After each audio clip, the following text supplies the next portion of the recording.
የቤት ስራ ያልሰራችሁ ተማሪዎች ካላችሁ ውጡና ተንበርከኩ። ቲቸርዬ እኔ ሰርቻለሁ። ያልሰራችሁ ግን ብትወጡልን። ሌሎቻችሁስ አልሰራችሁ? እኔ የሰራው አይመስለኝም። ዝም በል አንተ አለቅላቂ። ምን እዚህ ዝም ብሎ ያለቀልቃል?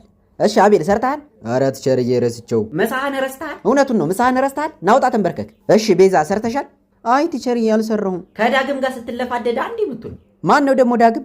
አቤት ቲቸር የቤት ስራ ሰርተሃል? ኧረ ቲቸር ትናንት አሞኝ አልመጣሁም ነበር። ኧረ አቁም ብለህ እና እስካለች ጠላ ቤት አንዴ የሚሉ ናውጣ። እኔ እኮ ቆይ ምን ባደርጋችሁ ነው የሚሻለኝ? ከውጭ መግረፊያ ልምጭ ነገር ቆርጬ ልምጣ እንዴ? አንገቴ ይቆረጣቦ። እንደው አንድ ደህና ተማሪ እንኳን ልጣ እንዴ? ቲቸር ምንድነው እኔ ሰርቻ አንዴ? ዝም በል አልፎ ለገና ዛሬ ብትሰራ ነገር ማመላለስ ነው ስራ። ሰዓቴን ሁሉ አባከናችሁብኝ። አታስብ ቲቸርዬ፣ በቀጣይ ፔሪድ ፍሪ ነን። ይፈርፍርህ። ለአሁኑም ግድ ሆኖብኝ ነው የገባሁት። እስኪ ቢክፍል ሄዳችሁ ያቸው። አቤት ጉብዝና፣ በዛ ላይ ጸባያቸው አይረብሹ።